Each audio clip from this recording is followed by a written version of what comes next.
Acclamons encore le Seigneur, acclamons royalement le Seigneur.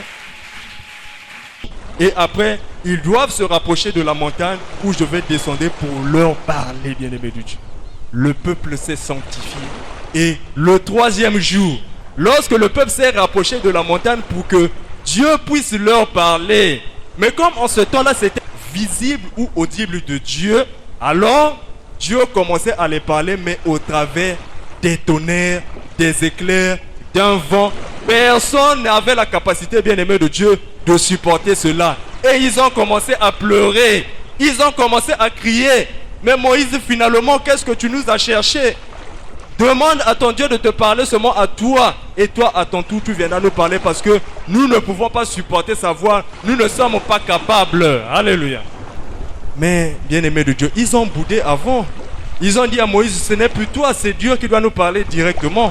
Mais aujourd'hui, bien-aimés frères et sœurs, s'il faut parler de la prière, tu pries quel Dieu? Tu as connu ce Dieu-là comment? Bien-aimé, c'est des questions essentielles que nous devons nous poser. Je prie, oui, mais la prière, bien-aimé de Dieu, ce n'est pas la multiplication des paroles. La prière, c'est l'observation des lois et des principes que Dieu nous donne, mais au travers de la personne à qui il s'est révélé. Dieu s'est révélé à Moïse. Voilà pourquoi Moïse, quand il vient du peuple, il présente au peuple la loi qu'il a reçue de son Dieu. Et quand les Israélites vivaient, mettaient en application ces lois et principes, ils étaient dans la prière. Mais toi aujourd'hui, pour que tu dises que tu pries, tu as reçu les lois et les principes venant de qui? Venant de quel envoyé? Ce Dieu-là, tu l'as connu comment? Tu l'as reçu comment, bien-aimé de Dieu? Et c'est là où l'envoyé de ce temps nous donne la véritable définition de la prière. Et toi, asséiste, tu connais ce que c'est que la prière. Et ce matin, bien-aimé de Dieu, on veut encore nous emmener à chacun d'entre nous à être face à ce Dieu-là que nous avons connu, que nous avons reçu. Il a mis devant nous les lois et les principes. Marcher avec Dieu, bien-aimé de Dieu, ce ne sont pas des théories. Ce ne sont pas les paroles.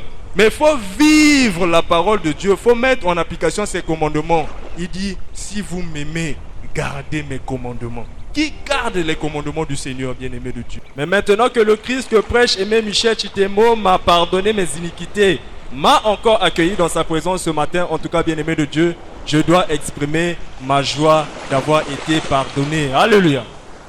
Bien-aimé, la parole de Dieu nous dit dans le livre de Jacques, chapitre 1, au verset 17, que le Seigneur Jésus-Christ, qui est notre Dieu, il est le Père des Lumières, en qui il n'y a ni ombre de changement ou de variation.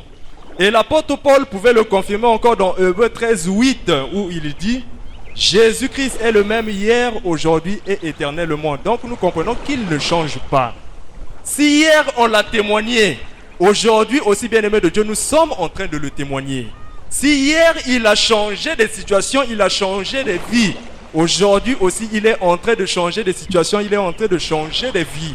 Et les témoignages sont là tout autour de nous. Toi, asséiste, tu le sais. Bien-aimé de Dieu, le témoignage de notre maman, c'est un témoignage véritablement, bien-aimé de Dieu, qui vient attester que nous ne sommes pas en face d'un Dieu inconnu. Nous ne sommes pas en face d'un petit Dieu, mais nous sommes en face du Dieu des dieux. Nous sommes en face du Seigneur des seigneurs. Nous sommes en face du roi des rois. Nous sommes en face de l'alpha et l'oméga, le commencement et la fin de toutes choses. Bien-aimé de Dieu, si toi, asséiste, tu es conscient de cela, tu reconnais cela, ce matin, qu'est-ce qui va t'empêcher d'adorer ton Dieu? Alléluia. En tout cas, bien-aimé de Dieu, il y a 1000 raisons d'adorer ce Dieu-là parce que chaque jour, il ne cesse d'agir, de travailler dans notre vie. Dans son songe, pouvait déjà voir qu'on a pris un coq, qu'on a égorgé, le sang a coulé et qu'on a fait tourner tout autour de lui. Bien-aimé de Dieu, le sang représente une vie. Dès lors que le sang a coulé, cela signifie que c'est une vie qui est partie. Et donc, maman qui était concernée dans le songe était déjà prête à partir. Alléluia. Mais comme nous sommes en face de celui-là qui l'a envoyé, bien-aimé de Dieu, il pouvait déjà savoir, parce que véritablement, tout asséiste est sous contrôle. Alléluia. Il dit, appelez-moi maman, elle doit venir là, elle doit être internée. Et rassemblez-moi toute sa famille. bien-aimé de Dieu, l'homme de Dieu s'est mis debout. Il a prononcé des paroles. Il dit, Jeanne est asséiste. Elle prie le véritable Dieu. Ce que vous êtes en train de préparer là, ça ne peut jamais passer, ça ne va pas marcher. Changez une autre personne, celle-là, bien-aimée de Dieu, elle est devenue asséiste. Elle est l'enfant du Seigneur Jésus-Christ, bien-aimé de Dieu. Et nous avons vu, maman Jeanne est revenue. Maman Jeanne qui était déjà partie. L'homme de Dieu a prononcé une parole. Parce que toutefois, ce n'est pas lui, mais c'est son Dieu. Et dès lors qu'il a prononcé une parole, la parole s'est accomplie. Maman Jeanne est là, elle est témoignée, elle travaille dans l'œuvre du Seigneur Jésus-Christ. Et véritablement, nous pouvons rendre grâce à notre Dieu. Et bien-aimés de Dieu, nous savons qu'à côté de ce témoignage, il y en a plusieurs. Assis là où tu es, toi aussi tu as ton témoignage. Et ce matin, bien-aimé de Dieu, ça va être une raison pour toi d'adorer ton Dieu en esprit et en vérité, comme la Bible nous le demande.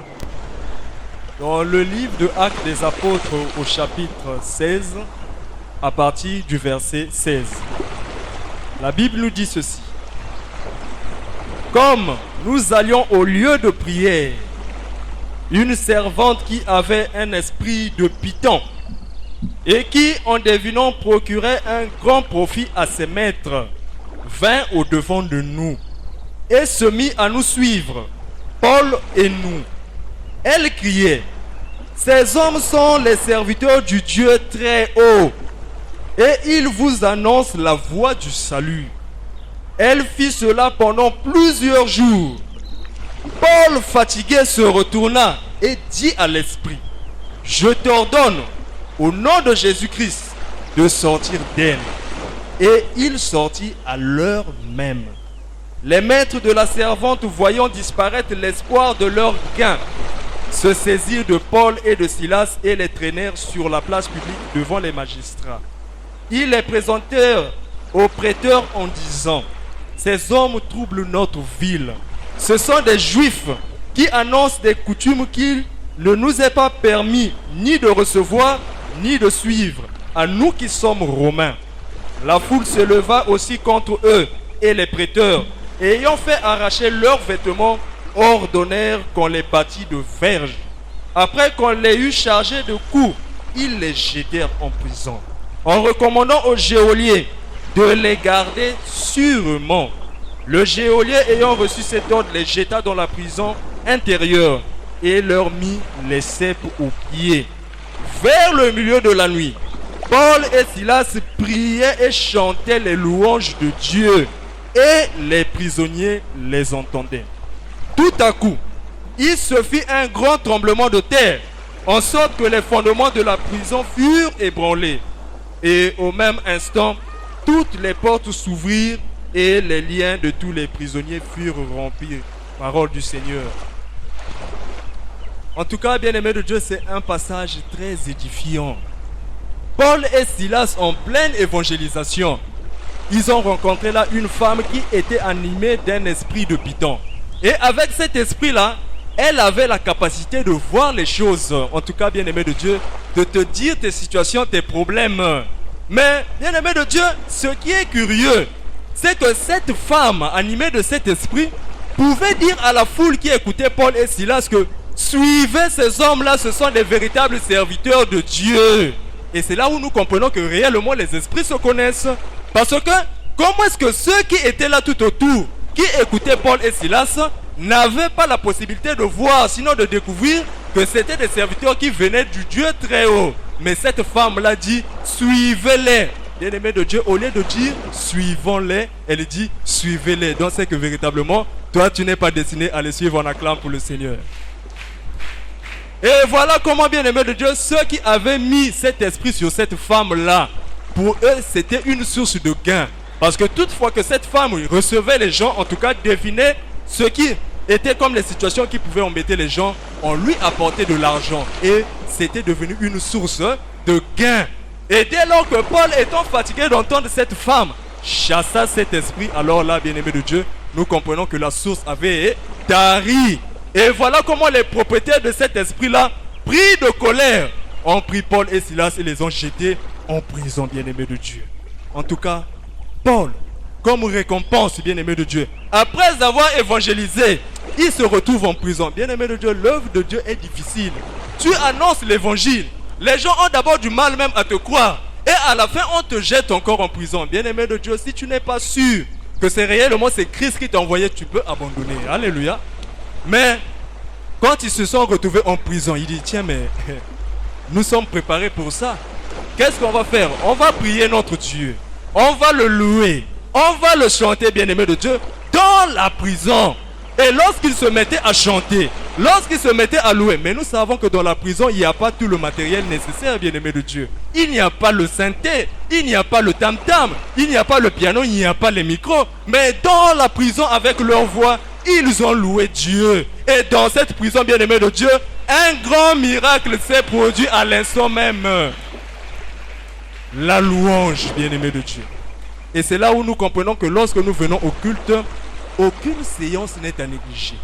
Mais bien aimé, j'aimerais que nous puissions partager ensemble encore un témoignage. C'est hier lorsque nous étions à l'évangélisation, nous avons rencontré un frère qui nous a fait part de ce que lui, il a l'habitude de se rendre au Cabinda pour aller exercer quelques activités là-bas. Mais en tout cas, le frère pouvait nous dire que là-bas, nos frères congolais de la RDC sont méprisés.